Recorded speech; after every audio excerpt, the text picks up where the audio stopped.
Avez-vous déjà lu une histoire qui vous a fait vous sentir coupable de savoir trop de choses? Il existe un moment, rare, effrayant, complètement silencieux, où une idée traverse votre esprit comme un éclair et vous réalisez que rien ne sera plus comme avant. Pas parce que le monde a changé, mais parce que vous avez changé. Parce que maintenant vous savez quelque chose que vous ne pouvez pas désapprendre. Baruch de Spinoza a connu ce moment plus tôt que tout être humain ne devrait. Il avait 24 ans. Il était fils de marchands portugais exilés à Amsterdam. Il a grandi dans des synagogues, parmi des rouleaux sacrés et des prières en hébreu. Il a appris le Talmud comme d'autres garçons apprennent l'alphabet. Dieu était l'air qu'il respirait. Et puis, une nuit que les biographes n'ont jamais réussi à reconstruire avec précision, il a ouvert la Genèse au passage du déluge, le chapitre 6, verset 9, et a lu l'histoire de Noé pour la 1000e fois. Mais cette fois, il a lu différemment. Cette fois, il n'a pas lu avec les yeux d'un garçon dévot. Il a lu avec les yeux de quelqu'un qui venait de découvrir que les mots cachent plus qu'ils ne révèlent, que chaque « et Dieu dit » peut être en réalité « et le peuple devait croire », que les textes sacrés ne sont pas tombés du ciel sur une tablette d'or, ils ont été écrits par des mains humaines, pleines de peur, d'intentions politiques, de désir de contrôle. Et en regardant Noé de cette nouvelle manière, Spinoza a trouvé quelque chose qui l'a laissé paralysé. Un secret. Pas un secret caché dans un code, pas un message chiffré entre les lettres, mais quelque chose de bien pire, une contradiction si profonde, si structurelle, si impossible à ignorer, qu'il devenait évident que l'histoire de Noé, telle que la Bible la raconte, ne pouvait pas s'être produite comme elle prétend l'avoir fait. Et si l'histoire de Noé était, d'une certaine manière, une construction narrative, que restait-il? Cette question a détruit sa vie et a sauvé la civilisation. 2 ans après cette nuit, Spinoza serait expulsé de la communauté juive avec la malédiction la plus sévère jamais documentée dans l'histoire du judaïsme européen. Le texte du Hérem, l'excommunication, disait que personne ne devait lui parler, lui écrire, faire des affaires avec lui, vivre près de lui, ou même s'approcher à une distance inférieure à 4 coudées. Même sa propre mère ne pouvait le toucher. Il ne s'est jamais marié, n'a jamais eu d'enfant. Il a vécu en polissant des lentilles, mangeant peu, dormant peu, écrivant en latin dans une maison froide aux alentours de La Haye.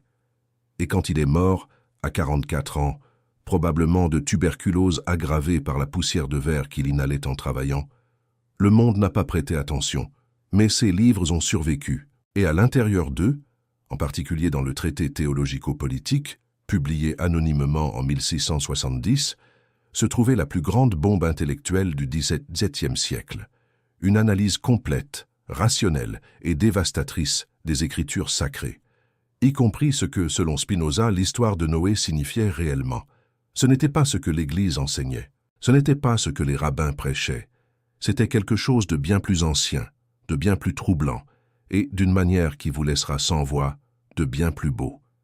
Voici l'histoire de la façon dont un jeune juif d'Amsterdam, dans un siècle de bûcher et d'inquisition, a osé regarder la plus grande histoire de destruction et de recommencement de l'humanité, le déluge de Noé, et demander à haute voix ce que personne n'avait le courage de demander. Et si Dieu n'avait pas envoyé ce déluge? Et si c'était nous qui avions besoin qu'il l'ait envoyé? Amsterdam 1656. La ville était le centre financier du monde. Aucun autre endroit en Europe ne concentrait autant de richesses, autant de mobilité, autant d'échanges d'idées. Les épices arrivèrent d'Orient, l'argent circulait plus vite que les prières, et les Juifs, expulsés d'Espagne en 1492, du Portugal en 1497, persécutés par l'Inquisition pendant des décennies, avaient trouvé là un endroit qui, s'ils ne les aimait pas, au moins les tolérait tant qu'ils étaient utiles. La communauté séfarade d'Amsterdam était appelée la Nation, un monde dans un monde. Ils avaient leurs synagogues, leurs tribunaux, leurs négociants, leurs livres. Ils maintenaient l'hébreu vivant non seulement comme langue de prière, mais comme langue d'identité. Être juif à Amsterdam au XVIIe siècle était être, en même temps, survivant et architecte d'une culture qui avait été persécutée jusqu'à presque disparaître. Dans ce contexte, Baruch, ou Bento, comme il était appelé en hébreu, ce qui signifie « béni », de Spinoza a grandi. Son père, Michael de Spinoza, était commerçant.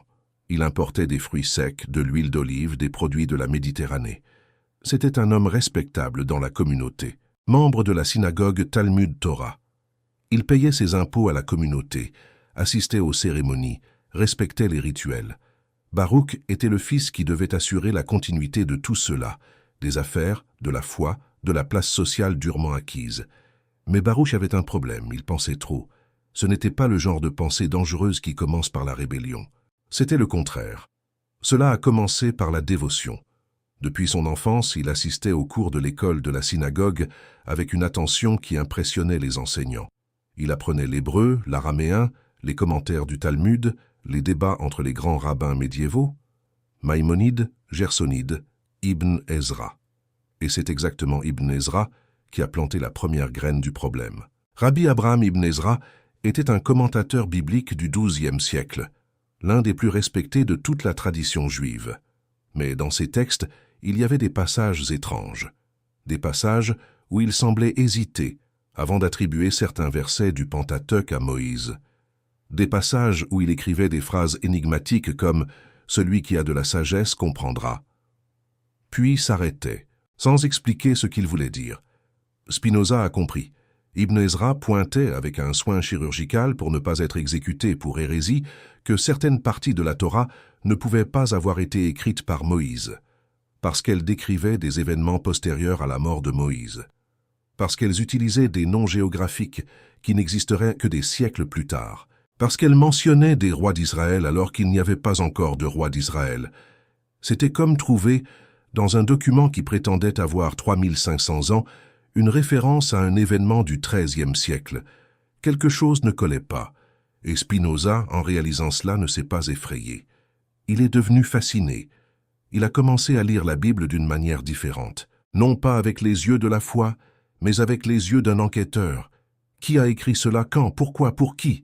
Quelle intention se cachait derrière chaque histoire, chaque loi, chaque prophétie? C'est dans ce processus qu'il est arrivé à la Genèse et à l'histoire de Noé. La narration est connue au point de l'épuisement. Dieu se repent d'avoir créé les êtres humains à cause de leur méchanceté. Il décide de détruire toute vie par un déluge universel.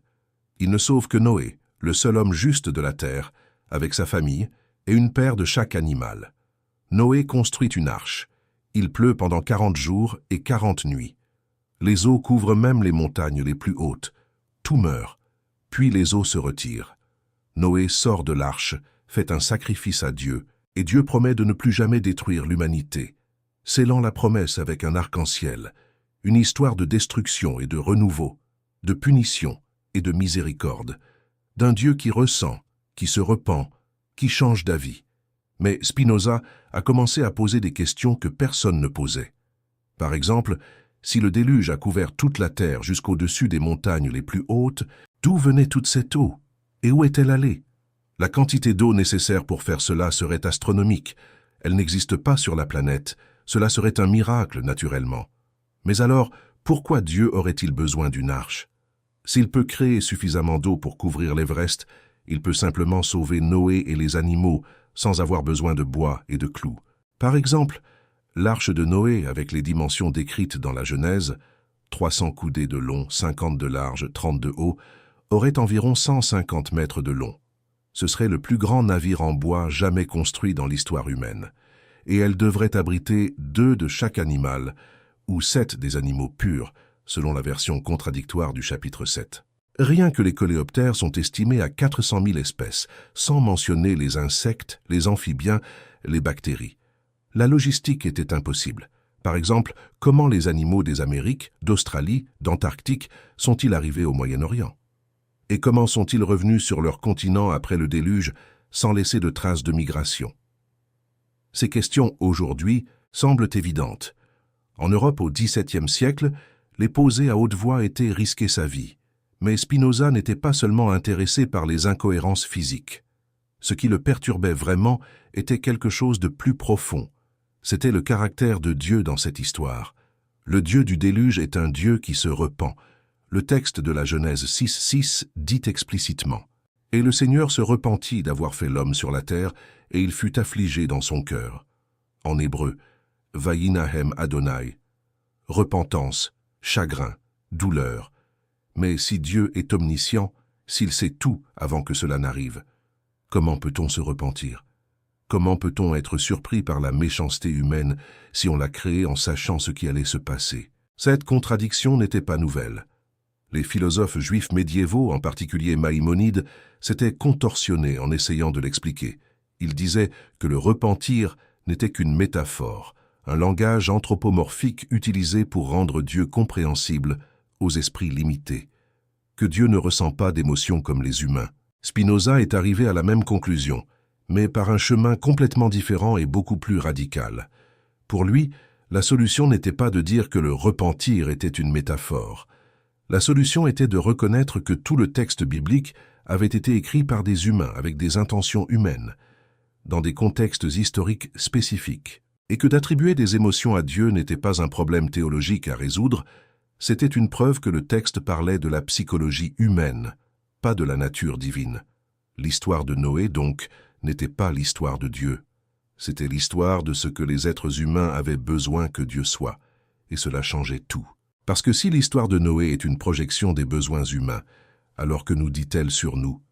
Que signifie le fait que, quelle que soit la culture, sumérienne, babylonienne, grecque, hébraïque, indienne, aztèque, pratiquement toutes les civilisations connues ont un mythe du déluge? Qu'est-ce qui se trouve dans la psyché humaine qui a besoin, de manière répétée, à travers des millénaires et des continents, de raconter l'histoire d'une destruction presque totale, suivie d'un nouveau départ? C'était cette question qui tenait Spinoza éveillé à 3 heures du matin dans sa chambre à Amsterdam, alors que le canal gelait dehors et que la bougie sur la table projetait des ombres sur les murs couverts de livres. C'était cette question à laquelle il était sur le point de répondre. Et la réponse qu'il trouverait, des décennies plus tard, dans les pages du traité théologico-politique et de l'éthique, serait si subversive, si belle, si inévitable, que le monde du XVIIe siècle n'était tout simplement pas prêt à l'entendre. Mais nous le sommes. Il existe un document conservé dans les archives de la communauté juive d'Amsterdam que peu ont lu dans son intégralité. C'est le Érème de Spinoza, la déclaration d'excommunication lancée contre lui le 27 juillet 1656. Et il commence ainsi. Les dirigeants de la communauté font savoir que, ayant depuis longtemps eu connaissance des opinions et des actes abominables de Baruch de Spinoza, ils ont cherché par divers moyens et promesses à le détourner des mauvais chemins, mais n'ayant réussi à obtenir aucune amélioration et ayant au contraire reçu chaque jour de nouvelles informations confirmant les horribles hérésies qu'il pratiquait et enseignait et les actes monstrueux qu'il commettait.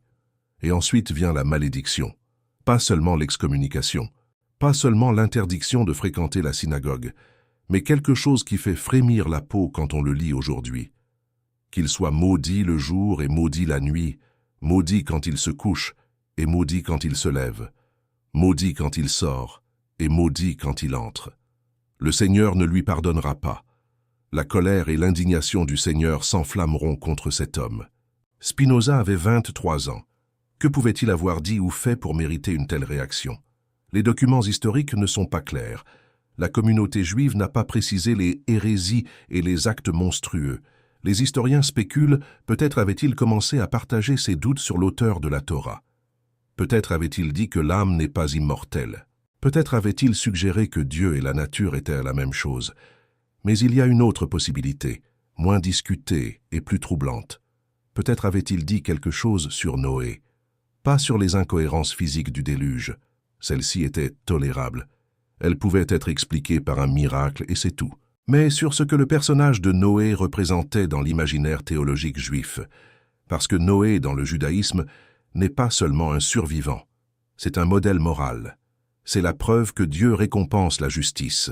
C'est le fondement de l'idée qu'il existe une alliance entre Dieu et les êtres humains. Pas seulement avec le peuple juif, mais avec toute l'humanité. Les 7 lois de Noé, Sheva Mitzvot Bnei Noach, sont, dans la tradition rabbinique, les lois morales universelles qui s'appliquent à tous les peuples, pas seulement aux Juifs. Noé est le père symbolique de l'éthique universelle. Et si Spinoza remettait en question l'historicité et la théologie de l'histoire de Noé, il ne faisait pas que se montrer iconoclaste.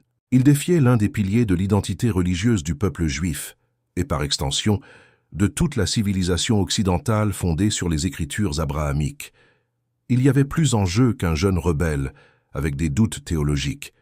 Il y avait toute une structure de pouvoir, de cohésion communautaire, de sens collectif, qui était menacée.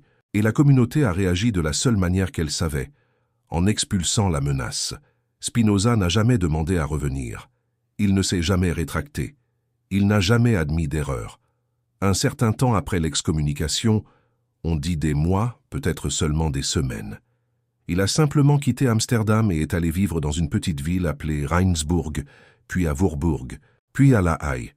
Toujours dans des chambres louées, toujours avec peu d'effets personnels, toujours en polissant des lentilles pour payer les factures, et en écrivant. Écrivant sans cesse. Avant d'aller plus loin, je dois te poser une question. Tu es ici, à ce moment, en entendant parler d'un homme qui a été banni de sa communauté, maudit par Dieu devant tout son peuple, et qui pourtant n'a pas reculé d'un pouce sur ce qu'il pensait.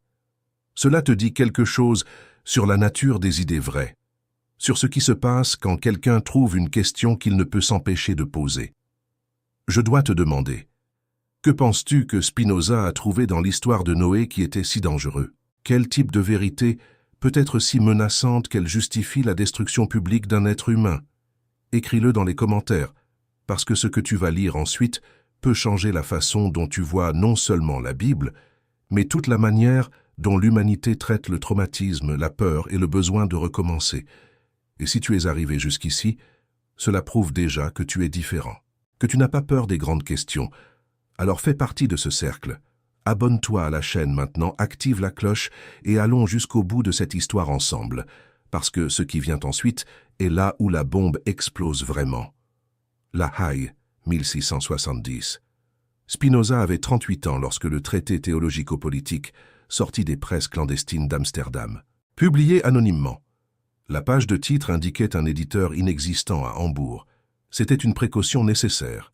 Le livre était une déclaration de guerre contre la théologie établie et Spinoza le savait. Le traité commence par une question apparemment simple. D'où vient la superstition? Spinoza répond par l'une des analyses psychologiques les plus pénétrantes jamais écrites avant l'existence de la psychologie en tant que discipline. La superstition naît de la peur. Lorsque les gens ne peuvent pas contrôler le monde qui les entoure, lorsqu'ils sont soumis à des maladies, des guerres, des catastrophes naturelles, des morts arbitraires, ils inventent des forces surnaturelles pour expliquer l'inexplicable. Et ensuite, ayant inventé ces forces, ils essaient de les contrôler par des rituels, des sacrifices, des prières. La religion organisée, soutient Spinoza, naît non de l'amour de Dieu mais de la peur humaine. Ce n'était pas un argument nouveau. Des philosophes grecs avaient dit des choses similaires. Mais Spinoza est allé plus loin.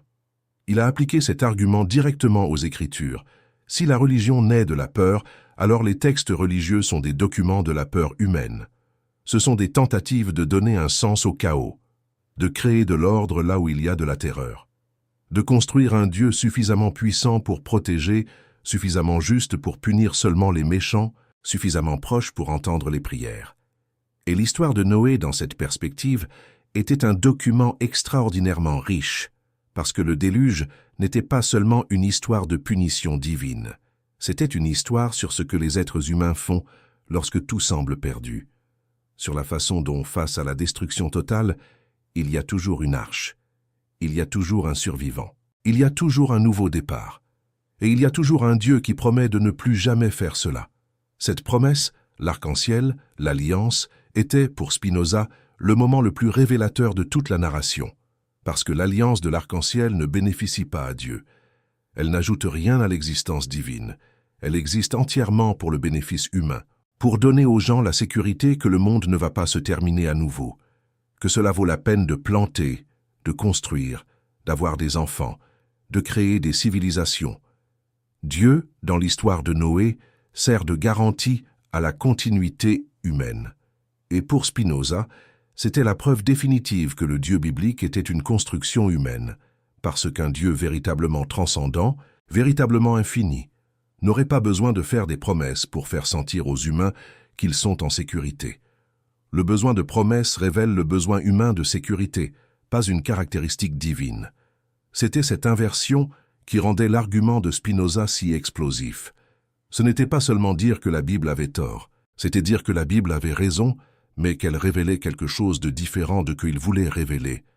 Il révélait la psychologie humaine, non la volonté de Dieu. Il existe un mot en hébreu que Spinoza a cité à plusieurs reprises dans ses études bibliques, « émet ».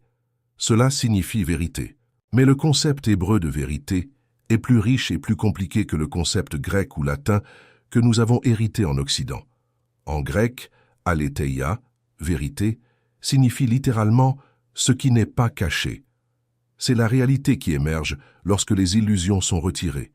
C'est factuel, objectif, vérifiable.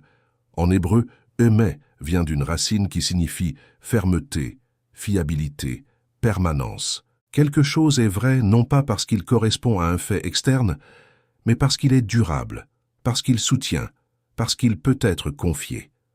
Cette distinction linguistique, que Spinoza, fluent en hébreu, connaissait profondément, est au cœur du problème qu'il a identifié dans l'histoire de Noé.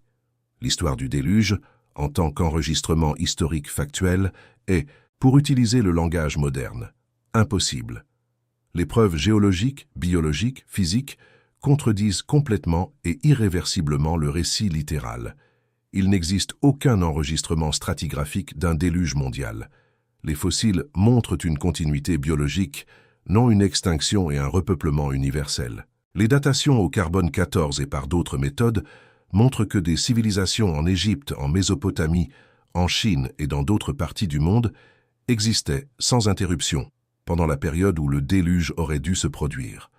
Cela était connu à des degrés divers par les érudits du XVIIe siècle, mais la plupart recouraient à un tour intellectuel, le miracle. Si Dieu est omnipotent, il peut avoir fait tout cela sans laisser de preuves. L'absence de preuve n'est pas une preuve d'absence. La foi n'a pas besoin de vérification empirique. Spinoza a refusé ce tour, non pas parce qu'il était arrogant, non pas parce qu'il était certain que Dieu n'existe pas, mais parce qu'il a réalisé que ce tour rendait toute discussion sur la vérité des textes sacrés impossible. Si Dieu pouvait faire quoi que ce soit sans laisser de preuves, alors n'importe quelle histoire pourrait être vraie dans le sens où elle aurait miraculeusement eu lieu. Et il n'y avait aucun moyen de distinguer le texte sacré de n'importe quelle fiction bien élaborée. La question n'était pas « cela s'est-il produit physiquement ?» La question était « que fait ce texte ? Que produit-il chez les personnes qui le lisent et y croient ? Quel type de communauté, quel type d'éthique, quel type de vision du monde crée-t-il ?» Et ici, Spinoza a fait quelque chose de brillant. Au lieu d'attaquer l'histoire de Noé comme un mensonge, il l'a disséquée comme un phénomène culturel et philosophique. Il a réalisé que des mythes de déluge existent dans pratiquement toutes les cultures humaines. Les Sumériens avaient Utnapishtim dans l'épopée de Gilgamesh, une histoire presque identique à celle de Noé, écrite au moins 1000 ans avant que la Genèse ne soit mise par écrit. Les Grecs avaient Deucalion, les Hindous avaient Manu. Les Aztèques avaient leur propre mythe de destruction cyclique et de recommencement. Des tribus indigènes d'Amérique du Nord, d'Amazonie, du Pacifique, toutes avaient des versions de la même histoire. Pour Spinoza, ce n'était pas une coïncidence. C'était une preuve de quelque chose de profondément vrai, non dans le sens factuel, mais dans le sens de « émet », quelque chose qui soutient, quelque chose de fiable, quelque chose qui dure parce qu'il répond à un besoin réel. Et le besoin réel était celui-ci. Les êtres humains ont besoin de croire que le monde peut recommencer, que la destruction n'est pas permanente, qu'il y a toujours un survivant, qu'il y a toujours une arche. Ce besoin n'est pas une faiblesse. C'est la structure psychologique qui permet aux civilisations de survivre aux catastrophes. Sans la croyance qu'il est possible de reconstruire, aucune culture n'aurait survécu aux fléaux, aux guerres, aux sécheresses, aux invasions. L'histoire de Noé, et toutes les histoires parallèles dans d'autres cultures, est le récit qui dit « Cela va passer, il restera quelqu'un ». Cela vaut la peine de continuer. Mais alors, quel est le secret? Qu'est-ce que Spinoza a découvert qui était si spécifique, si explosif, qu'il justifiait son excommunication? La réponse se trouve dans un passage de la Genèse que presque personne ne remarque. Après que le déluge se termine et que Noé sort de l'arche, le texte dit quelque chose d'extraordinaire. Il dit que Noé a planté une vigne. Il a fait du vin. Et il est devenu ivre dans sa tente. Et tandis qu'il était ivre, il s'est endormi nu. Son fils Cham est entré dans la tente, a vu la nudité de son père et est allé le raconter à ses frères. Les frères, Sem et Japheth, ont couvert leur père en marchant à reculons pour ne pas voir sa nudité. Quand Noé s'est réveillé et a su ce que Cham avait fait, il a maudit les descendants de Cham, les Cananéens, à l'esclavage éternel. Maudit soit Canaan, qu'il soit serviteur des serviteurs pour ses frères. C'est l'un des passages les plus troublants de toute la Bible, et il a été utilisé, pendant des siècles, comme justification théologique pour l'esclavage des peuples africains, par des théologiens qui identifièrent les descendants de Cham avec l'Afrique. Mais Spinoza l'a lu d'une autre manière. Il a réalisé que cet épisode était absurde en tant que morale religieuse. Noé, le seul homme juste de la terre, le sauveur de l'humanité, l'élu de Dieu s'enivre à la première occasion après le déluge et maudit son petit-fils à cause d'un acte ambigu de son fils. Quel genre de justice est-ce? Quel genre de Dieu approuve cette malédiction? La réponse de Spinoza était radicale. Ce n'est pas Dieu qui approuve. C'est le narrateur humain qui utilise l'autorité de Dieu pour justifier une structure de pouvoir politique. La malédiction de Canaan n'est pas une révélation divine. C'est de la propagande. C'est le récit rétrospectif d'une relation de domination entre des peuples, les Israélites et les Cananéens, qui existaient déjà historiquement et qui avaient besoin d'une justification sacrée. Cela a conduit Spinoza à une conclusion qui changerait à jamais notre compréhension des textes religieux. La Bible n'est pas un livre écrit par Dieu sur l'histoire humaine. La Bible est un livre écrit par des humains sur leur expérience de Dieu. Et ce sont deux choses complètement différentes. La première version suppose que le texte est un téléchargement de vérités intemporelles et immuables, valables pour toutes les cultures et tous les temps. La seconde version suppose que le texte est un document historique de la façon dont un peuple spécifique, à un moment spécifique, a tenté de donner un sens à son expérience du sacré, à son histoire politique, à ses relations avec d'autres peuples, à ses peurs et à ses espoirs. La seconde version ne diminue pas la profondeur du texte. Au contraire, elle l'enrichit immensément. Parce qu'à présent, au lieu de lire la Bible comme un manuel d'instruction de Dieu, nous pouvons la lire comme l'autobiographie spirituelle de l'humanité. Et au cœur de cette autobiographie, l'histoire de Noé occupe une place fondamentale.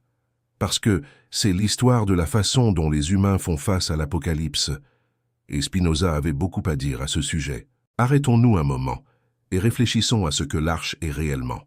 Dans le texte de la Genèse, l'arche est une embarcation en bois de cyprès, probablement du cyprès, bien que l'identité exacte du bois soit incertaine, divisée en compartiments, calfeutrée avec du goudron à l'intérieur et à l'extérieur, avec une seule fenêtre et une seule porte. Elle est énorme, mais pas luxueuse. Elle est fonctionnelle. Elle est construite avec un seul but, survivre. Mais dans la philosophie de Spinoza, et ici, nous devons aller au-delà du traité théologico-politique et plonger dans l'Éthique, son grand opus, publié à titre posthume en 1677, l'arche acquiert une signification complètement différente. Pour comprendre cela, nous devons comprendre la vision de Spinoza sur la nature humaine. Spinoza a complètement rejeté la dualité cartésienne entre corps et esprit, entre matière et esprit. Pour lui, il n'existe pas de séparation. Le corps et l'esprit sont deux aspects d'un même être, deux façons de décrire la même réalité. Ce qui se passe dans le corps se passe aussi dans l'esprit. Ce qui se passe dans l'esprit s'exprime dans le corps. Et les deux, corps et esprit, sont des expressions d'une seule substance infinie que Spinoza appelait Dieu ou nature, Deus sive natura. Oui, Dieu et nature étaient pour Spinoza la même chose. Pas un Dieu personnel qui ressent de l'amour ou de la colère, pas un Dieu qui fait des miracles ou répond aux prières, mais une réalité infinie, éternelle, sans commencement ni fin, dont tous les êtres, humains, animaux, pierres, étoiles, sont des modes d'existence, des expressions temporaires de l'infini. Cette conception est connue sous le nom de panthéisme, bien que Spinoza n'utilisa pas le terme, et elle était considérée par ses contemporains comme le summum de l'hérésie. Parce que si Dieu est la nature et que la nature est Dieu, alors Dieu n'a pas de préférence, il n'a pas de peuple élu, il ne fait pas d'alliance avec les humains, il ne lance pas de déluge comme punition, il ne place pas d'arcs en ciel comme promesse, Et Noé, dans cette perspective, n'a pas été sauvé parce qu'il était juste. Il a été sauvé parce que le récit que les humains ont créé avait besoin d'un survivant. Il avait besoin d'une continuité. Il avait besoin d'une preuve que même la destruction totale a une issue. Mais il y a quelque chose d'encore plus intéressant dans l'analyse de Spinoza sur Noé, quelque chose qui est rarement discuté. Dans le traité théologico-politique, il souligne que Noé est décrit dans la Genèse comme un homme juste dans sa génération, en hébreu Tzadik Haya, B'dorotav. Et le mot crucial est B'dorotav, dans sa génération. Les rabbins médiévaux avaient déjà remarqué cela et débattu, le qualificatif « dans sa génération » est-il un éloge ou une critique déguisée? Noé était juste seulement en comparaison avec ses contemporains corrompus, ce qui impliquait que dans n'importe quelle autre génération, il serait médiocre. Ou l'expression soulignait-elle simplement qu'il était un homme intègre dans un monde plein de vices? Spinoza est allé au-delà de ce débat interprétatif. Il a demandé « Pourquoi le texte avait-il besoin de qualifier la justice de Noé? Pourquoi ne pas simplement dire Noé était juste, point ?» La qualification révèle la fragilité de l'argument moral du récit. Parce que si Noé était juste seulement par rapport à son contexte, alors son élection par Dieu n'est pas une affirmation sur la vertu universelle. C'est une affirmation sur la survie contextuelle, le plus adapté à l'environnement, pas le moralement supérieur en termes absolus. Et cela ouvre une fenêtre sur quelque chose que Spinoza développerait tout au long de son œuvre. L'idée que l'éthique ne peut pas être basée sur l'obéissance à des commandements divins externes, mais doit émerger de la compréhension rationnelle de la nature humaine. La véritable arche pour Spinoza n'est pas en bois, c'est la raison. Dans un monde dilué par les préjugés, les passions, les peurs irrationnelles, la superstition et le fanatisme, la raison est le seul bateau qui peut nous porter sains et saufs. Pas pour un monde sans conflit. Spinoza était trop réaliste pour cela. Mais pour une vie où nos actions émergent d'une compréhension véritable, plutôt que d'un élan aveugle ou d'une obéissance à des autorités externes. C'est une idée d'une simplicité radicale et d'une profondeur vertigineuse, parce qu'elle implique que chaque être humain, pas seulement les élus, pas seulement ceux qui appartiennent à la bonne tribu ou suivent les rituels corrects, a en lui la capacité de construire cette arche, de survivre au déluge de l'irrationalité, d'arriver de l'autre côté. Mais Spinoza a ajouté un élément qui rendait cette vision encore plus troublante pour ses contemporains. La raison n'est pas un don de Dieu. C'est une propriété de la nature qui s'exprime dans les êtres humains. Quand nous pensons clairement, nous ne recevons pas d'illumination divine. Nous fonctionnons simplement comme nous sommes, comme des expressions temporaires d'un univers infini qui, dans sa dimension cognitive, ce que Spinoza appelait l'attribut de la pensée, est pur intellect. Noé a construit une arche en bois. Spinoza invitait toute l'humanité à construire une arche de compréhension, et ici se trouvait le cœur du scandale. Pour construire cette arche de compréhension, il était nécessaire, absolument nécessaire, de remettre en question les autorités. Remettre en question les rabbins, les prêtres, les rois, les prophètes. Remettre en question les textes sacrés, non pas pour les détruire, mais pour comprendre ce qu'ils disaient réellement, et pourquoi ils le disaient. Et cela, au XVIIe siècle, était la définition de l'hérésie. Mais c'était aussi, comme le temps le prouverait, la définition de la science moderne, de la démocratie, des droits humains, de la liberté de conscience. Spinoza n'était pas seulement un philosophe iconoclaste, il était l'architecte d'un monde qui mettrait des siècles à se construire et qui n'est toujours pas achevé aujourd'hui. Et le point de départ était une histoire d'un vieux et d'une arche et d'un déluge. Il existe une phrase dans l'éthique de Spinoza qui résume toute sa philosophie en 7 mots latins. Deus sive natura. Dieu, c'est-à-dire nature. 7 mots. Un abîme entre eux et tout ce qui est venu avant. Pour comprendre ce que Spinoza voulait dire par cela, et pourquoi cette phrase a définitivement transformé l'histoire de la pensée occidentale, nous devons comprendre ce qu'il niait. Le Dieu de la tradition judéo-chrétienne islamique est un Dieu personnel, un Dieu qui agit, qui parle, qui aime et déteste, qui se réjouit et s'attriste, qui crée le monde dans un geste volontaire de volonté souveraine, qui établit des lois pour les êtres humains, qui récompense les justes et punit les impies, qui intervient dans l'histoire, guérissant des maladies, ouvrant des mers, envoyant des déluges, envoyant des prophéties. Ce Dieu existe dans un plan séparé de la création. Il est transcendant. Il est au-delà, au-dessus, en dehors du monde naturel. Le monde est son œuvre, mais il n'est pas le monde. Cette séparation entre Dieu et le monde est le fondement de la théologie abrahamique. Et c'est aussi ce qui rend les miracles possibles. Si Dieu est en dehors des lois naturelles, il peut les suspendre quand il le souhaite. Spinoza a détruit cette séparation. Pour lui, il n'existe rien en dehors de la substance infinie qu'il appelait Dieu ou nature. Il n'y a pas de transcendance au sens de au-delà de la nature. La réalité est une seule substance qui s'exprime en d'infinis attributs, dont nous ne connaissons que deux, l'étendue, matière, espace, corps, et la pensée, esprit, conscience, idée. Dieu n'a pas créé le monde, Dieu est le monde, ou mieux. Le monde est une expression de Dieu, de la même manière qu'une vague est une expression de l'océan. La vague n'est pas séparée de l'océan. Elle n'est pas créée par l'océan, comme un sculpteur crée une statue. C'est l'océan en mouvement, sous une forme temporaire. Chaque être humain est une vague dans l'océan de Dieu ou nature.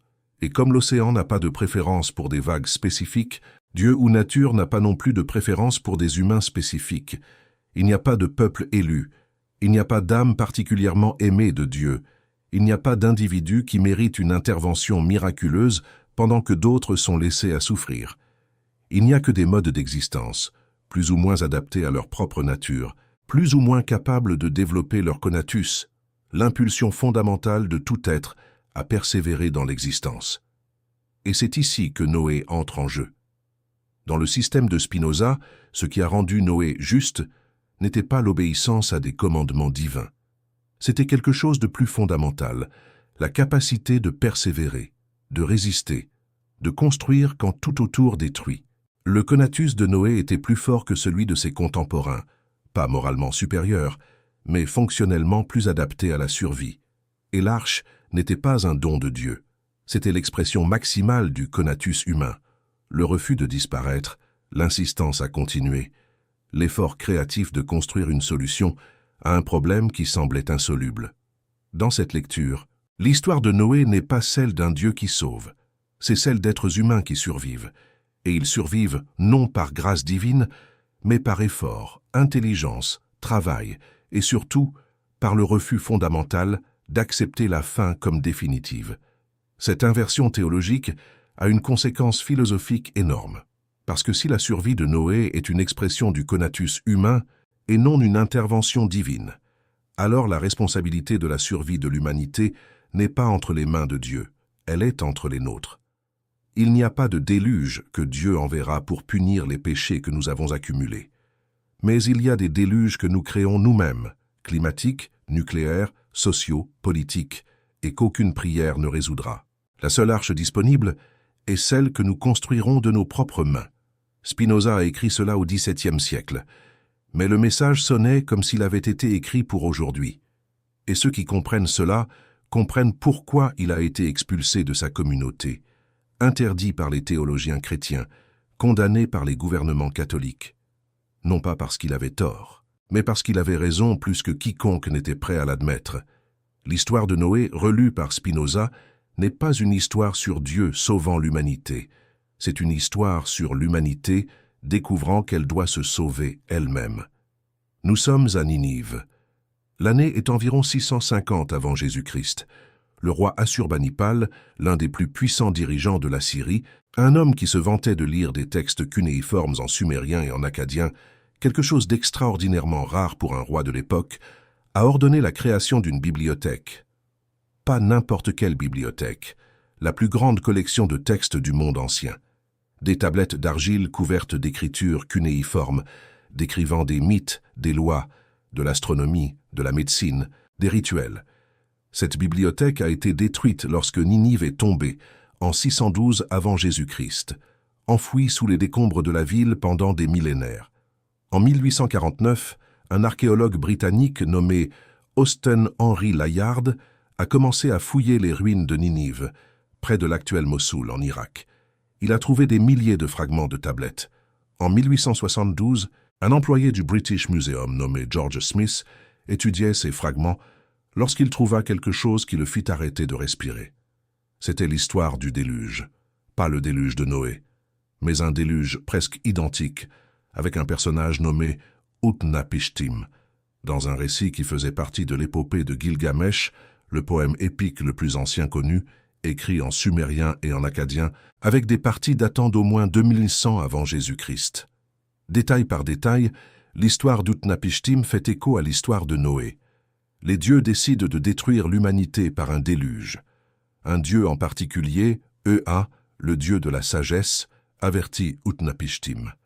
Utnapishtim construit un énorme bateau. Il embarque sa famille et des animaux de toutes les espèces. Le déluge dure 6 jours et 7 nuits. La barque s'échoue sur une montagne. Utnapishtim lâche des oiseaux pour vérifier si les eaux se sont retirées. Une colombe, une hirondelle, un corbeau. Sort de la barque et fait un sacrifice. Les dieux se rassemblent autour de l'odeur du sacrifice comme des mouches. La découverte de George Smith a ébranlé le monde occidental, car il est devenu évident que l'histoire de Noé n'était pas une révélation unique. C'était une version d'un mythe beaucoup plus ancien, originaire de Mésopotamie, que les Hébreux avaient incorporé, adapté, théologiquement réinterprété, mais fondamentalement dérivé. Des traditions qu'ils avaient rencontrées pendant l'exil babylonien. 587-538 avant Jésus-Christ. Cela ne signifie pas que le déluge de Noé soit une copie malhonnête. Cela signifie quelque chose de beaucoup plus intéressant d'un point de vue intellectuel. Cela signifie qu'il existe quelque chose dans l'expérience humaine qui génère à plusieurs reprises ce type de récit. Et ce quelque chose n'est pas Dieu révélant la même histoire à des cultures différentes. C'est la mémoire humaine de catastrophes réelles. Car il existe des preuves géologiques que vers 700-500 avant Jésus-Christ, la mer Noire était un lac d'eau douce. Et ensuite, la Méditerranée, en expansion, a rompu un isthme naturel et a inondé ce lac dans une catastrophe de proportions bibliques. Le niveau de l'eau a monté de dizaines de mètres en peu de temps. Des civilisations entières vivant sur les rives ont été détruites ou contraintes de migrer. Ce n'était pas un déluge mondial, mais pour les personnes qui ont vécu et survécu, cela a dû sembler la fin du monde. Et les survivants ont raconté l'histoire. Ils l'ont transmise à leurs enfants, qui l'ont transmise à leurs petits-enfants. L'histoire a grandi, s'amplifiant, prenant des dimensions cosmiques avec le temps, car c'est ce que font les histoires humaines lorsqu'elles portent suffisamment de terreur. Spinoza, bien sûr, n'avait pas accès à l'épopée de Gilgamesh. Le texte ne sera découvert que 2 siècles après sa mort. Il ne connaissait pas les théories sur la mer Noire. La géologie en tant que science n'existait pas encore de la manière dont nous la comprenons aujourd'hui. Mais il a pressenti le problème. Dans le traité théologico-politique, il a soutenu que les histoires des prophètes et des textes sacrés reflétaient l'imagination et la compréhension de leurs auteurs, non des vérités surnaturelles transmises divinement, et que la tâche de l'interprète sérieux était de comprendre le contexte historique, linguistique et culturel dans lequel ces textes ont été produits. C'est essentiellement ce que nous appelons aujourd'hui l'herméneutique biblique critique, ou la critique historique des textes sacrés. Spinoza a été le fondateur de ce domaine, et en fondant ce domaine, il ne détruisait pas la religion. Il essayait, paradoxalement, de sauver ce qu'il y avait de véritablement précieux en elle, l'éthique, la recherche du bien commun, la capacité de générer de la cohésion sociale et un sens existentiel. Mais pour sauver ces valeurs, il était nécessaire de les libérer de la dépendance à des histoires qui ne pouvaient pas être vérifiées historiquement et d'un Dieu qui intervenait miraculeusement dans l'histoire. Si l'éthique dépendait de Dieu, ayant réellement ordonné le déluge et ayant réellement fait la promesse de l'arc-en-ciel, alors l'éthique était toujours vulnérable. Il suffisait d'une découverte archéologique, d'une analyse textuelle, d'une contradiction logique, pour que toute la structure morale s'effondre.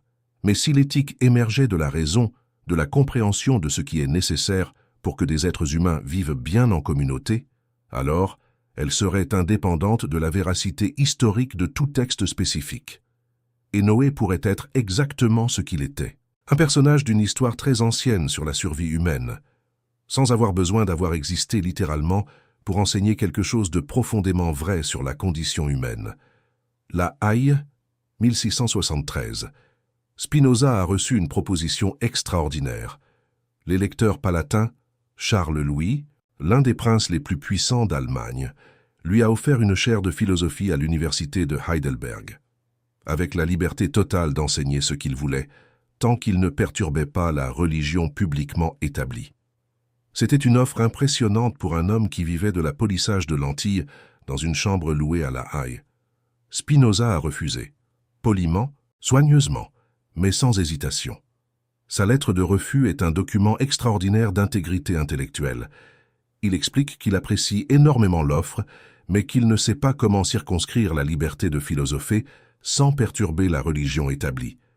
Que toute tentative de définir ses limites créerait des conflits inévitables, et qu'il préfère maintenir la paix plutôt que d'enseigner dans des conditions qui limiteraient ce qu'il pourrait dire. Ce refus éclaire quelque chose de fondamental sur Spinoza. Il n'était pas un polémiste. Il ne cherchait pas le conflit. Il n'éprouvait pas de plaisir à scandaliser. Il était véritablement un homme de paix, dans le sens le plus profond qu'il donnait à ce mot. Dans l'éthique, la paix, Pax, est définie comme quelque chose de très différent de la simple absence de guerre. La paix n'est pas l'état où il n'y a pas de conflit externe. La paix est l'état interne d'un esprit qui comprend sa nature, qui agit à partir de la raison plutôt que des passions, qui n'est pas esclave de ses peurs et désirs irrationnels. C'est l'arche interne, le lieu de repos au milieu du déluge. Et ici, enfin, nous arrivons au cœur de ce que Spinoza a trouvé dans l'histoire de Noé, que personne avant lui n'avait articulé avec autant de clarté. Le déluge, dans la lecture de Spinoza, est une métaphore de la condition humaine. Pas une métaphore vague et poétique, une métaphore structurelle qui décrit quelque chose de réel sur la psychologie humaine. Les êtres humains vivent, la plupart du temps, dans un état de déluge émotionnel. Peur, colère, envie, convoitise, tristesse, espoir irrationnel, amour obsessionnel, haine tribale. Ces passions nous inondent. Elles déforment notre perception de la réalité, nous poussent à agir de manière à contredire nos propres intérêts, nous font mener des guerres qui détruisent ce que nous aimons le plus. Le monde corrompu qui, dans la Genèse, a justifié le déluge divin, ce monde de violence et de mal qui a rempli le cœur de Dieu de chagrin, est, pour Spinoza, le monde que les passions désordonnées créent lorsqu'elles ne sont pas gouvernées par la raison. Et Noé, l'homme juste qui a construit l'arche, est l'emblème de l'être humain qui a trouvé en lui-même la capacité de s'élever au-dessus des passions. Non par la négation de celles-ci, Spinoza n'était pas un ascète, il ne prêchait pas la mortification du corps ou la répression des émotions, mais par la compréhension de celles-ci. Dans l'éthique, il soutient qu'une passion cesse d'être une passion, au sens de quelque chose qui nous arrive passivement, qui nous pousse sans notre consentement, au moment où nous formons une idée claire et distincte d'elle. Quand je comprends pourquoi j'ai peur, la peur ne disparaît pas, mais elle se transforme. Elle cesse de me contrôler et commence à m'informer. Elle passe de force qui m'entraîne à donner, qui m'aide à naviguer. C'est construire l'arche. C'est ce que Noé a fait, dans la lecture spinoziste, avant le déluge. Alors que ses contemporains vivaient englués dans les passions, il a développé la capacité de comprendre la nature des choses et d'agir à partir de cette compréhension. Et il a survécu, non parce que Dieu l'a choisi, mais parce qu'il s'est développé d'une manière qui le rendait capable de survivre. C'est une vision de la religion complètement différente de celle que le XVIIe siècle connaissait. Ce n'est pas une religion d'obéissance à des commandements externes imposés par une divinité personnelle qui récompense et punit. C'est une spiritualité de connaissance de soi, de compréhension de sa propre nature comme mode fini d'une substance infinie, qui culmine dans ce que Spinoza a appelé beatitudo, non le bonheur au sens de plaisir hédonique, mais la satisfaction profonde qui vient de vivre selon sa propre nature la plus élevée. L'arc-en-ciel, dans cette lecture, n'est pas une promesse de Dieu aux humains. C'est le symbole de l'état interne de l'être humain, qui est sorti du déluge des passions et a atteint la clarté de la raison. C'est la paix que Spinoza a recherchée toute sa vie, et qu'il a trouvée, non en Dieu, non dans une communauté, non dans un amour humain, mais dans cette activité solitaire et exigeante de penser clairement, d'écrire honnêtement et de vivre sans peur. Il existe un chapitre du traité théologico-politique, le chapitre 8, qui est, jusqu'à aujourd'hui, l'un des documents les plus importants de l'histoire de la critique biblique. Dans ce chapitre, Spinoza soutient systématiquement que le Pentateuque, les 5 livres attribués à Moïse, n'a pas été écrit par Moïse. L'argument n'est pas basé sur un scepticisme général ou une antipathie pour la religion. Il est basé sur le texte lui-même. Spinoza énumère, avec une patience presque didactique, les preuves internes qui indiquent une autorité postérieure à l'époque supposée de Moïse. Premièrement, le texte décrit la mort de Moïse et le deuil du peuple pour lui, Deutéronome 34. Évidemment, Moïse ne pouvait pas avoir écrit sur sa propre mort. Deuxièmement, il y a des références à des lieux par des noms que ces lieux n'ont acquis qu'après Moïse. Le livre de la Genèse mentionne Dan, 14. Mais la ville de Dan n'a reçu ce nom que lorsque la tribu de Dan l'a conquise, des siècles après Moïse. Troisièmement, le texte se réfère souvent à Moïse à la troisième personne, et Moïse dit « et Moïse fit », ce qui serait étrange dans une œuvre autobiographique. Quatrièmement, il y a des expressions qui impliquent une distance temporelle du narrateur par rapport aux événements décrits.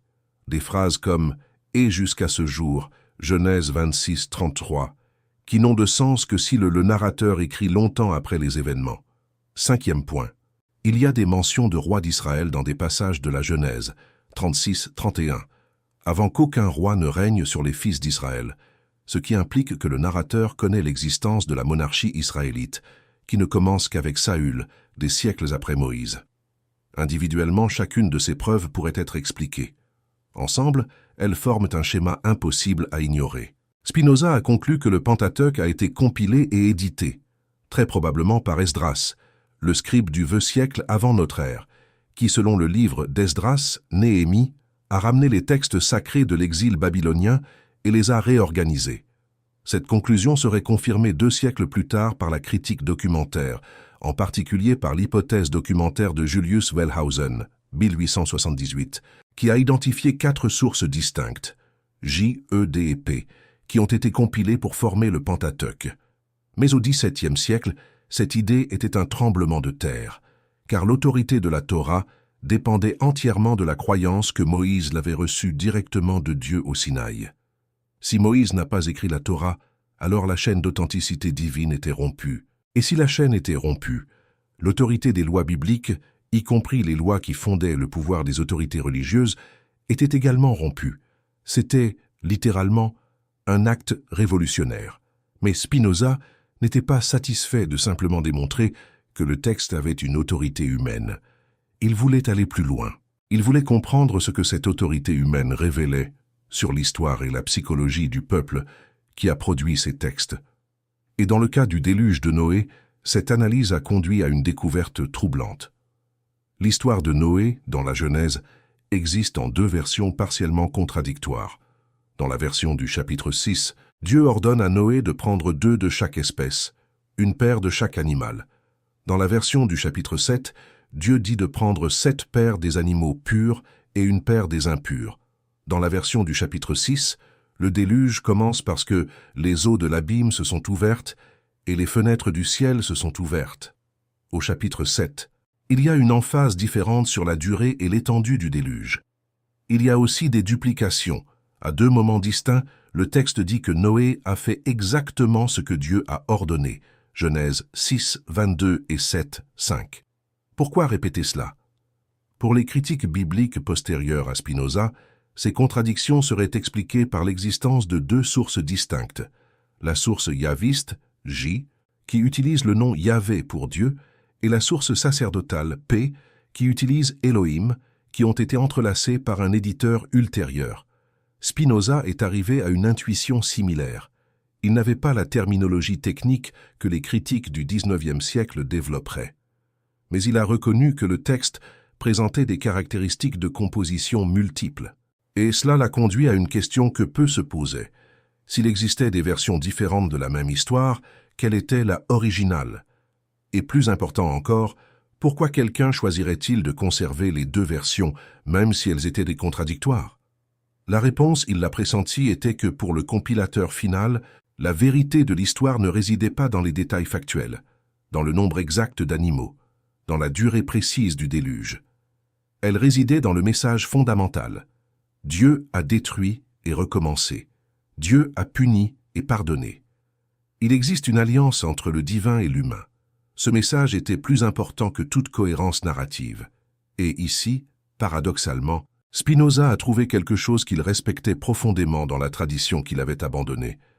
La capacité de maintenir la tension, de vivre avec la contradiction, de savoir que la vérité profonde d'une histoire peut survivre aux incohérences de ses détails. C'était une capacité qu'il devrait lui-même exercer tout au long de sa vie. Réfléchissons un instant à l'arc-en-ciel. Après que le déluge se soit terminé et que Noé soit sorti de l'arche, le texte de la Genèse décrit l'un des moments les plus beaux de toute la narration biblique. Noé construit un autel et fait un sacrifice. L'odeur du sacrifice monte vers les cieux. Et Dieu, touché par ce geste, convaincu qu'il vaut la peine de maintenir l'humanité, établit une alliance avec Noé et avec toute la vie de la terre. Et Dieu dit, « Voici le signe de l'alliance que j'établis entre moi et vous, et entre toute âme vivante qui est avec vous, pour des générations perpétuelles. Mon arc, je l'ai mis dans les nuages, qui sera le signe de l'alliance entre moi et la terre.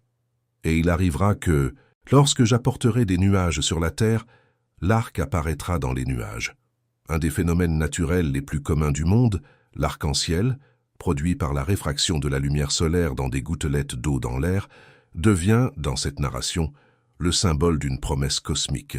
Pour Spinoza, cela était extraordinairement révélateur, non pas parce que c'était nécessairement faux, mais parce que cela révélait quelque chose d'essentiel sur la façon dont les textes sacrés fonctionnent. L'arc-en-ciel existait avant Noé. Il existerait même si Noé n'avait jamais existé. C'est un phénomène physique déterminé par les lois de l'optique et de la physique atmosphérique. Mais en étant inscrit dans une narration d'alliance divine, il acquiert une signification qui transcende sa réalité physique.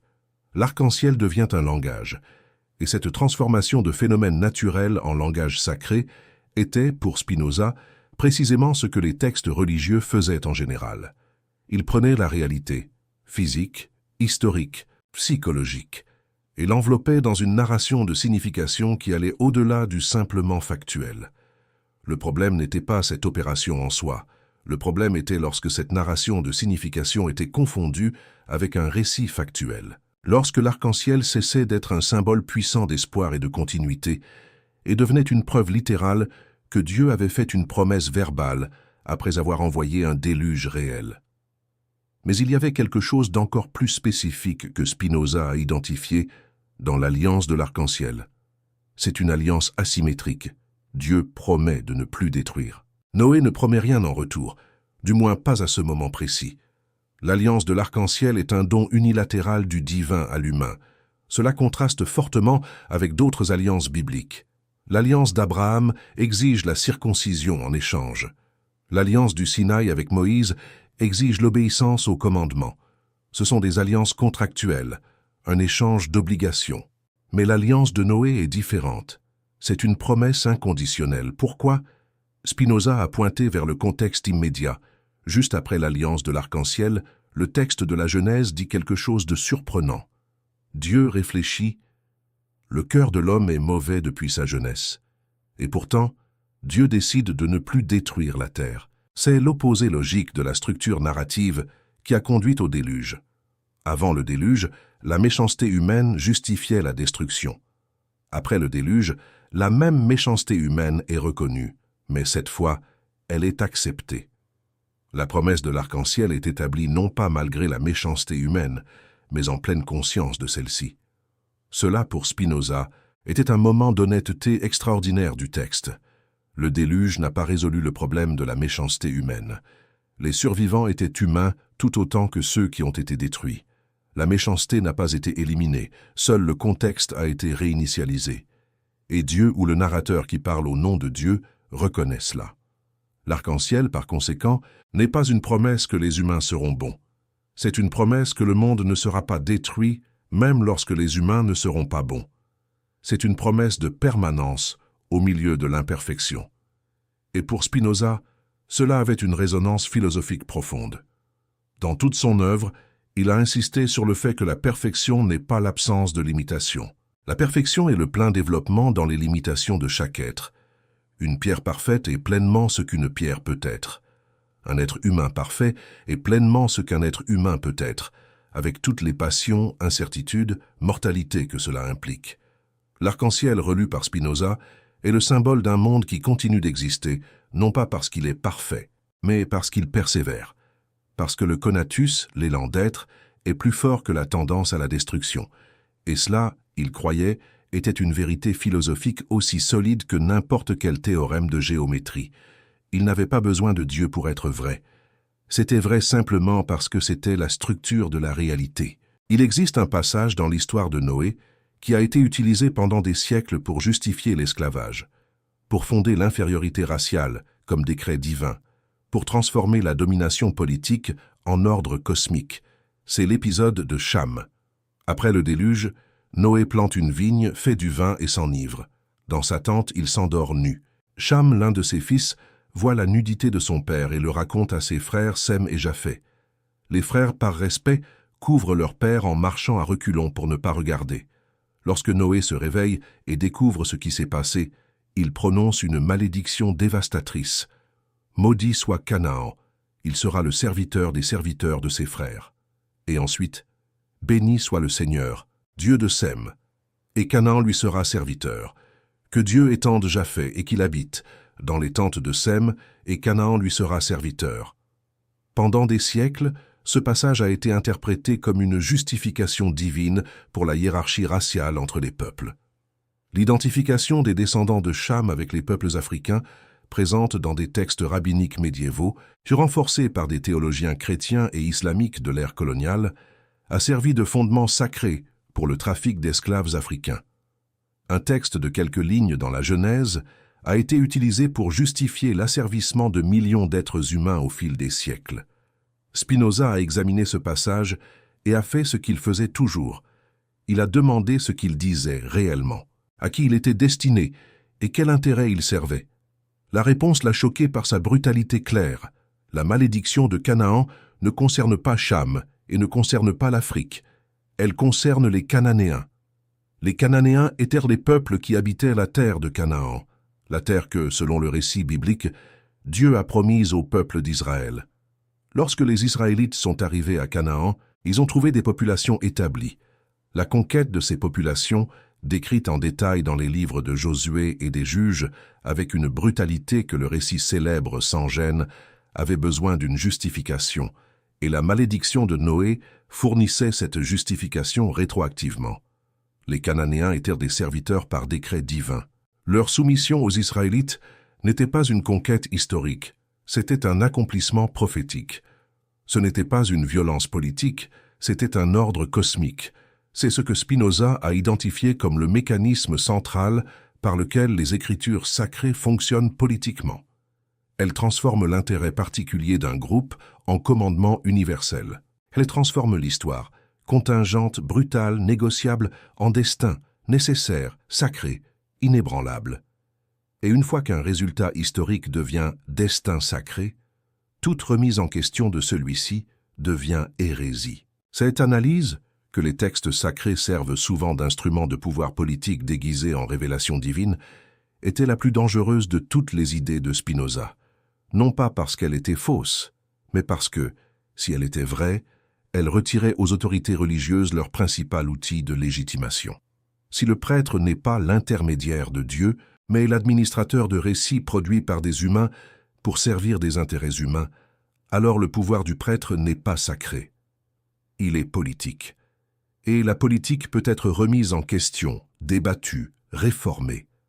La séparation entre religion et État, qui semble aujourd'hui évidente pour beaucoup, mais qui était impensable en Europe au XVIIe siècle, est une conséquence directe de l'analyse de Spinoza. Si Dieu ne dicte pas de lois politiques, alors les lois politiques sont une affaire humaine et doivent être déterminées par la raison et le consensus, non par des décrets sacrés. Et si les lois politiques sont une affaire humaine, alors chaque être humain a le droit, en fait, l'obligation, d'utiliser sa propre raison pour les évaluer. C'est le fondement du libéralisme politique moderne, c'est Spinoza. Et ce fondement a été construit, entre autres choses, sur les décombres de la malédiction de Canaan, sur l'analyse d'un passage de la Genèse qui utilisait le récit de Noé pour justifier l'oppression d'un peuple par un autre. En détruisant la logique de ce passage, Spinoza ne critiquait pas seulement un texte ancien. Il désarmait un mécanisme qui continuerait à fonctionner et à tuer pendant des siècles. Nous arrivons enfin au cœur du secret. Ce n'est pas un secret caché dans un code numérique, dans les lettres hébraïques. Ce n'est pas un message caché que seuls les initiés peuvent voir. Ce n'est pas une révélation gnostique sur la véritable identité de Noé. C'est quelque chose de beaucoup plus radical et de beaucoup plus beau que n'importe quelle conspiration théologique pourrait l'être. Le secret de Noé, selon la lecture de Spinoza, est le suivant. L'histoire du déluge n'est pas sur le passé, elle est sur le présent. Elle est sur maintenant. C'est le récit, en langage mythique, de quelque chose qui se passe en chaque être humain qui a déjà vécu, l'expérience d'être détruit par ce qu'il est, et la possibilité d'être reconstruit par ce qu'il peut devenir. Chaque être humain connaît un déluge.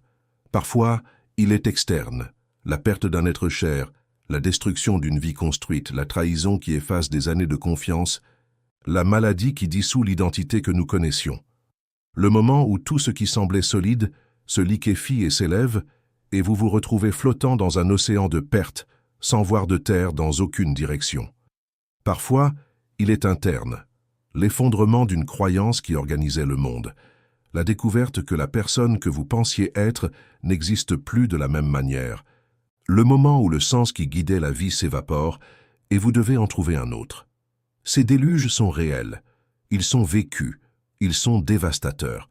Et la question que l'histoire de Noé pose, et que Spinoza a entendue plus clairement que n'importe quel théologien, est « Que faites-vous quand le déluge commence ?» La réponse du récit, relue philosophiquement, n'est pas « Priez, et Dieu vous sauvera ». La réponse est « Construisez une arche, avant le déluge, pas pendant, avant ». Noé a construit l'arche avant que les premières gouttes de pluie ne tombent. Il l'a construite quand le ciel était bleu et que les voisins l'appelaient « fou ». Il l'a construite lentement, planche par planche, pendant des années, en anticipation de quelque chose que la plupart refusèrent de croire qu'il arriverait. C'est l'image philosophique que Spinoza a extraite du récit. L'arche est construite avant le besoin. C'est la capacité de penser, de comprendre, de développer des structures internes, éthiques, rationnelles, spirituelles, qui soutiennent lorsque la tempête arrive. L'être humain qui entre dans le déluge sans arche est détruit par l'expérience. L'être humain qui entre avec une arche survit, non indemne, non sans souffrance, mais préservant l'essentiel. Et l'essentiel, pour Spinoza, n'est pas l'identité sociale, n'est pas la propriété, n'est pas la position. Toutes ces choses peuvent être perdues dans le déluge et reconstruites après. L'essentiel est la capacité de comprendre et d'agir à partir de la compréhension. C'est l'arche spinoziste. Et l'arc-en-ciel? L'arc-en-ciel, dans cette lecture, est le moment où, après le déluge, vous regardez vers l'horizon et voyez qu'il y a encore de la lumière, que le même soleil qui était caché derrière les nuages brille encore, que le monde détruit par le déluge contient encore en lui toutes les possibilités de reconstruction. Ce n'est pas une promesse qu'il n'y aura plus jamais de souffrance. C'est la perception que la souffrance n'est pas le dernier mot, qu'au-delà de la destruction, il y a ce que Spinoza a appelé « beatitudo », la satisfaction profonde d'exister en plein accord avec sa propre nature, de comprendre sa place dans le cosmos, d'agir à partir de la raison et de l'amour plutôt que de la peur et de la haine. C'est ce que Noé a trouvé en sortant de l'arche, pas seulement de la terre sèche, mais la possibilité d'une nouvelle relation avec l'existence, une relation construite non sur l'ignorance des tempêtes futures, mais sur la confiance en sa propre capacité à les traverser. Et ici, Spinoza fait une dernière inversion qui est peut-être la plus troublante de toutes. Le Dieu qui apparaît à la fin de l'histoire de Noé, le Dieu qui fait la promesse de l'arc-en-ciel, n'est pas un être transcendant qui intervient de l'extérieur. C'est la nature de la réalité devenant consciente d'elle-même à travers l'expérience humaine. C'est le cosmos que Spinoza appelait Dieu, exprimant, au moment de l'arc-en-ciel, quelque chose qui ne peut être exprimé que par un esprit humain, la perception que l'existence est suffisante, que l'être est plus fondamental que la souffrance, que la vie persévère. Cette perception, cet arc-en-ciel intérieur, est ce que tous les mythes du déluge dans toutes les cultures ont tenté de préserver. Et Spinoza, en déconstruisant l'histoire de Noé pièce par pièce, a trouvé au fond non pas le néant que ses ennemis craignaient. Il a trouvé quelque chose de beaucoup plus ancien et plus solide que n'importe quel dogme. Il a trouvé la vérité. La Haye, février 1677. Spinoza avait 44 ans. Depuis des mois, sa santé se détériorait. La tuberculose, probablement aggravée par des années d'inhalation de poussière de verre lors du travail de polissage de lentilles, avait compromis ses poumons de manière irréversible. Il crachait du sang, il dormait peu, il mangeait encore moins.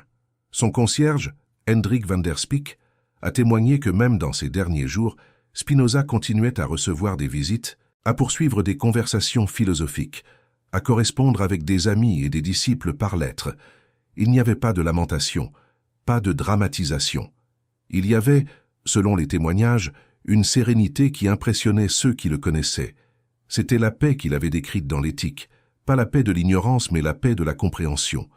Un dimanche matin, le 21 février 1667, Spinoza est mort. Il était seul, la famille était allée à l'église. Sous le lit, attaché dans un foulard, se trouvait une petite somme d'argent, suffisante pour payer les dernières dépenses, et une clé. La clé ouvrait un tiroir secret dans un bureau. À l'intérieur du tiroir, il y avait un manuscrit. C'était l'Éthique, l'œuvre de sa vie, 15 années de réflexion, écrite en latin structurée comme un traité de géométrie, avec définitions, axiomes, propositions et démonstrations, comme si la philosophie pouvait être aussi rigoureuse que les mathématiques d'Euclide. Spinoza avait décidé de ne pas publier l'éthique de son vivant. Il savait ce qui l'attendrait, une condamnation immédiate des autorités religieuses et civiles, peut-être même l'emprisonnement. Mais il avait chargé ses amis, notamment Jari Gels et les membres de son cercle philosophique, de publier le manuscrit après sa mort. Et ce fut fait. L'éthique parut en novembre 1677, quelques mois après la mort de Spinoza. En quelques jours, elle fut interdite par les magistrats d'Amsterdam. En quelques mois, elle figurait sur les listes de livres interdits de plusieurs pays européens. Et en quelques années, elle était lue clandestinement à travers l'Europe par ceux qui aspiraient à une nouvelle compréhension du monde. Le sort d'un livre interdit est toujours le même. L'interdiction le rend plus désirable, plus mystérieux, plus puissant. L'éthique circula sous forme de manuscrits, d'éditions clandestines et de traductions non autorisées. Leibniz la lut, l'admirant autant qu'il la craignait. Goethe la qualifia de livre le plus paisible qui soit. Les penseurs des Lumières françaises, fondateurs de l'encyclopédie, la lurent. Hegel affirmait qu'aucun philosophe n'ayant étudié Spinoza n'était un véritable philosophe. Et Nietzsche, qui écrira des années plus tard avoir trouvé en Spinoza un prédécesseur, un homme qui, comme lui, avait compris que les êtres humains construisent leurs propres valeurs. Mais le parcours de l'éthique n'est que la partie visible de l'histoire. La partie invisible, et la plus importante, concerne le devenir des idées de Spinoza sur les textes sacrés. Tout au long du XVIIIe siècle, la critique biblique qu'il a inaugurée connut un essor considérable. Johann Gottfried Eichhorn, Johann Gottfried Herder et Johann David Michaelis, des érudits allemands qui n'avaient pas nécessairement lu Spinoza directement, mais qui travaillaient dans le même champ d'études qu'il avait ouvert, ont développé l'herméneutique historique des textes sacrés. Au XIXe siècle, la critique documentaire, notamment à travers l'hypothèse documentaire de Wellhausen, a confirmé et approfondi les intuitions de Spinoza concernant la composition multiple du Pentateuque. Au XXe siècle, l'archéologie biblique, les fouilles d'Ougarit, d'Ebla et de Mésopotamie, a révélé le contexte culturel du Proche-Orient ancien d'où émergent les textes bibliques. Elle a également permis de mieux comprendre le lien entre le récit noachide et les plus anciennes traditions mésopotamiennes. Chaque découverte a confirmé, à des degrés divers, ce que Spinoza avait pressenti plus de 3 siècles auparavant. La Bible est un document humain, un document extraordinaire d'une immense richesse littéraire, philosophique et spirituelle, mais humain.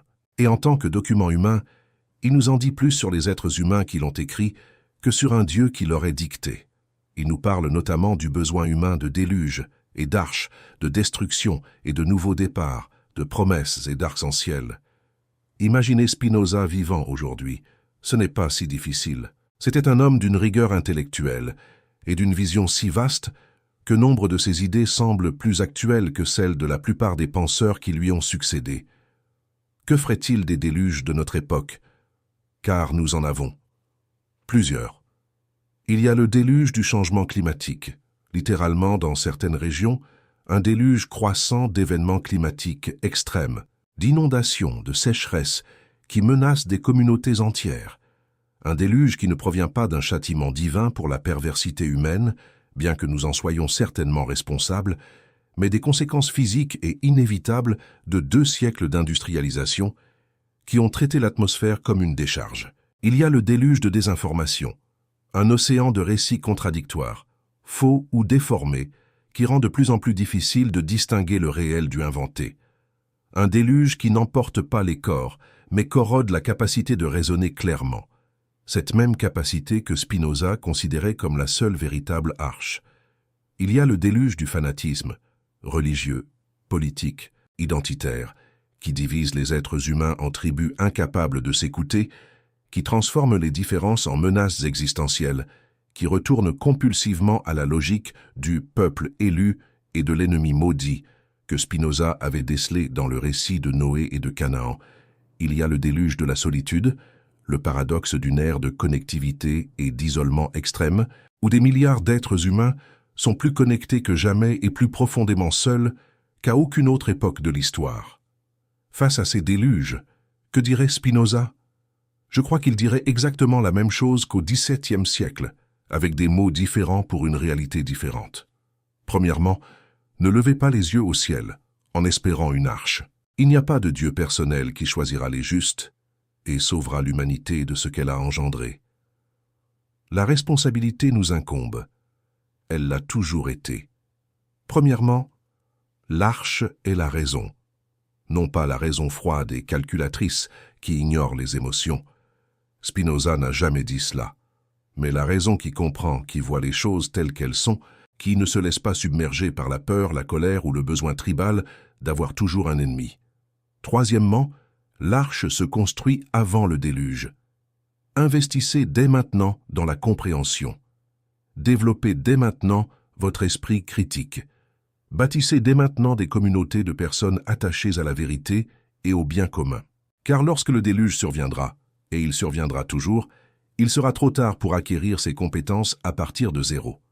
Quatrièmement, l'arc-en-ciel est réel, mais il faut le voir avec des yeux que la peur n'aveugle pas. Le monde regorge de beauté, l'humanité de bonté et d'intelligence, ce qui nous permet de surmonter les épreuves que nous engendrons. Mais cette capacité ne se révèle que lorsqu'elle est choisie, cultivée et mise en pratique. Cinquièmement, et ici Spinoza serait plus radical que beaucoup ne peuvent l'accepter, les textes sacrés qui nous disent qui est élu et qui est maudit, qui a droit à la terre et qui doit être serviteur, qui est le fils de Sem et qui est le fils de Cham, ces textes doivent être lus pour ce qu'ils sont, des documents humains d'une époque précise, servant des intérêts particuliers, et qui n'ont aucune autorité divine pour dicter les relations entre les êtres humains aujourd'hui. Cela ne signifie pas rejeter la Bible. Cela signifie la lire comme Spinoza a appris à la lire, non pas comme un message d'un Dieu transcendant, mais comme le récit du parcours humain, avec toute la beauté, toute la cruauté, toute la profondeur, toutes les contradictions que recèle ce parcours. Et en la lisant ainsi, en la lisant comme une autobiographie humaine plutôt que comme une révélation divine, nous découvrons qu'elle a bien plus à nous apprendre que si nous la considérions comme une vérité littérale. Car une histoire véritablement humaine nous parle d'une manière qu'un enseignement sacré ne pourra jamais égaler. Et l'histoire de Noé, ce vieil homme qui construisit une arche lors du déluge, qui survécut quand tout semblait perdu, qui planta une vigne, fit du vin et s'enivra. Car c'est aussi cela la vie, qui maudit alors qu'il aurait dû pardonner. Car nul n'est parfait. Cette histoire nous appartient. Non pas parce que Dieu l'a révélée, mais parce que nous l'avons créée. Et en la créant, nous révélons quelque chose de nous-mêmes, qu'aucune archéologie, aucune critique textuelle, aucune analyse philosophique ne peut effacer. Que même quand le monde sombre, nous construisons des arches. Toujours. Il existe un portrait de Spinoza qui a survécu.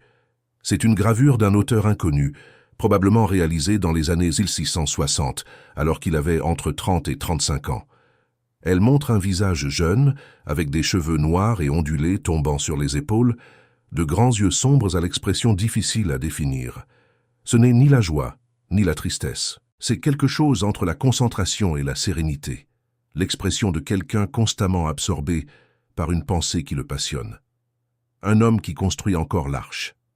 Au fil de ces pages, nous entreprenons un voyage extraordinaire. Nous commençons avec un jeune homme à Amsterdam par une nuit indéterminée qui contemple la genèse d'un œil nouveau. Nous suivons son excommunication, la malédiction qui s'abat sur lui, lancée par une communauté qui l'aimait et qui l'aimait en retour, mais qui ne pouvait tolérer ce qu'il voyait. Nous suivons l'élaboration du traité théologico-politique, le premier grand ouvrage de critique biblique systématique de l'histoire, fondé sur l'idée simple que les textes sacrés doivent être compris dans leur contexte historique et non vénérés comme des vérités intemporelles. Nous plongeons dans l'éthique à Nicomaque, le chef-d'œuvre que Spinoza a gardé sous son lit jusqu'à sa mort, conscient de son caractère révolutionnaire pour son époque, et nous parcourons, strate après strate, l'histoire de Noé, dévoilant non pas un secret dissimulé par des conspirateurs, mais un secret bien plus profond, celui que les récits que les êtres humains font de Dieu sont, en réalité, des récits sur eux-mêmes, sur le flot d'émotions qui les submerge, sur le besoin d'arche, sur l'espoir de l'arc-en-ciel. Le secret de Noé, selon Spinoza, n'est pas que le déluge n'ait pas eu lieu, c'est qu'il est perpétuel. Et le seul moyen d'y échapper est de construire l'arche avant les pluies, l'arche de la raison, l'arche de la compréhension, l'arche d'une éthique qui ne dépend ni des récompenses célestes, ni de la crainte des châtiments éternels, mais qui naît d'une compréhension claire de qui nous sommes et de ce dont nous avons besoin pour vivre en harmonie avec autrui. Spinoza vécut 44 ans. De son vivant, on le qualifia d'athée, d'hérétique, de subversif, de menace pour l'ordre social. Après sa mort, il fut redécouvert, admiré, invoqué par les plus grands penseurs des siècles suivants. Einstein disait croire au Dieu de Spinoza, non pas un Dieu préoccupé par le destin individuel des êtres humains, mais par l'harmonie rationnelle de la nature dans son ensemble. Hegel disait que la philosophie, tout commence avec Spinoza. Les neurosciences modernes, notamment les travaux d'Antonio Damasio sur le rapport entre émotion et raison, confirment, grâce à des outils que Spinoza n'aurait jamais imaginés, nombre des intuitions qu'il avait formulées au XVIIe siècle sur la nature des passions et de la compréhension. La critique biblique, qui est aujourd'hui un domaine universitaire respectable, pratiqué dans les universités religieuses et laïques du monde entier, est par filiation directe une descendante du travail que Spinoza a entrepris seul dans une chambre louée à La Haye, polissant des lentilles le jour et écrivant en latin la nuit. Mais au-delà de tout cela, les influences, les disciples, les confirmations posthumes, il y a quelque chose de plus simple et de plus touchant. Spinoza a trouvé la paix. Non pas la paix de l'ignorance, non pas la paix de la résignation, non pas la paix de celui qui a renoncé au combat, la paix de celui qui a compris. Il a compris qu'il n'est pas un être séparé dans un univers indifférent. C'est une expression temporaire, finie, mortelle, limitée, d'une réalité infinie qui n'a pas besoin d'adoration pour exister, qui n'envoie pas de déluge pour punir, qui ne promet pas d'arc-en-ciel, mais qui est en elle-même à la fois le déluge et l'arche, à la fois destruction et reconstruction, à la fois la tempête et la lumière qui la traverse et devient arc-en-ciel. L'univers de Spinoza n'est pas un univers de Dieu et de créatures, c'est un univers d'une seule chose, s'exprimant sous des formes infinies, dont nous sommes une. Et cette perception, lorsqu'elle est véritablement comprise, et non simplement répétée comme un slogan philosophique, produit ce qu'il appelait « amor intellectualis Dei », l'amour intellectuel de Dieu, non pas l'amour au sens d'affection émotionnelle, l'amour au sens de la contemplation totale, de se reconnaître comme partie intégrante de quelque chose d'infiniment plus grand, de ne pas être, après tout, séparé de l'océan, mais d'être la vague elle-même. C'est ce que Noé a ressenti en voyant l'arc-en-ciel. Voilà ce qu'ont ressenti des milliers de survivants de déluges, réels ou mythiques, dans toutes les cultures, lorsque les eaux se sont retirées et que la terre a réapparu. Non pas du soulagement, quelque chose de plus profond, la conviction que l'existence a un sens, que la construction a un sens, que le prochain déluge viendra comme toujours, et qu'il y aura une arche comme toujours, non pas parce que Dieu le garantit, mais parce que les êtres humains construisent toujours. Spinoza mourut en février 1677. Sa pierre tombale à La Haye porte une simple inscription, juste son nom, et une date. Rien de plus n'était nécessaire. Les idées qu'il a laissées derrière lui, les arches qu'il a bâties avec des mots, la géométrie et le courage intellectuel naviguent depuis plus de 3 siècles, et elles n'ont pas encore sombré.